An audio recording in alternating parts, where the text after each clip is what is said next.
বদি, yes বাকের ভাই। সামনে দিয়ে হেঁটে চলে গেল, ফিরে তাকালো না।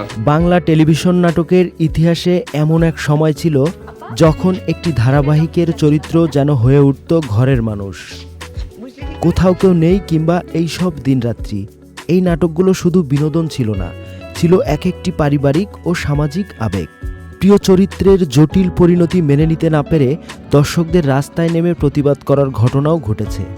নাটক নিয়ে সেই পাগলামি, সেই আবেগ সময়ের সঙ্গে সঙ্গে হারিয়ে গিয়েছিল। তোমার জন্য রিকশা নিয়ে আসছি।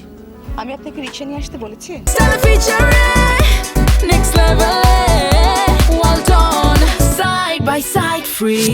দীর্ঘদিন পর সেই হারানো আবেগের আংশিক প্রত্যাবর্তন দেখা যাচ্ছে মুহাম্মদ মুস্তফা কামাল রাজ পরিচালিত ধারাবাহিক এটা আমাদেরই গল্পকে ঘিরে। বাবা নাই, এখন আপনার বাবা আসলো কোত্থেকে? আমাকে সত্যি রাজধানীর মতোই রাখে নিজের চোখে। গত বছরের নভেম্বর থেকে চ্যানেল আই এবং সিনেমাওয়ালার ইউটিউব প্ল্যাটফর্মে প্রচারের পর থেকে রাজ পরিচালিত এই সিরিয়ালটি জায়গা করে নিয়েছে কোটি দর্শকদের হৃদয়ে। প্রথমটা হচ্ছে কোথাও কেউ নেই, দ্বিতীয়টা বন্ধন, তৃতীয়টা হচ্ছে এটা আমাদেরই গল্প। পারিবারিক নাটকে আবেগ, সম্পর্কের টানাপোড়েন আর বাস্তব জীবনের গল্প হারিয়ে যাচ্ছে এমন অভিযোগ যখন দীর্ঘদিনের, ঠিক সেই তখনই এই ধারণাকে চ্যালেঞ্জ ছুড়ে দেয় এটা আমাদেরই গল্প।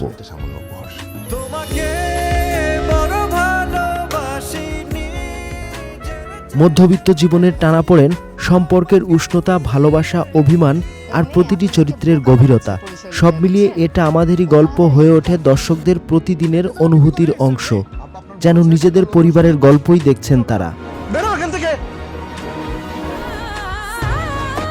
কিন্তু সব গল্পের যেমন শেষ আছে, তেমনি শেষের পথেও জনপ্রিয় এই সিরিয়ালটি। বৃহস্পতিবার প্রচার হয়েছে এর 50তম পর্ব, আর মেগা এপিসোডের মাধ্যমে 52তম পর্বেই ইতি টানবে পুরো যাত্রা। তবে এই সমাপ্তি যেন কোনোভাবেই মেনে নিতে পারছেন না দর্শক।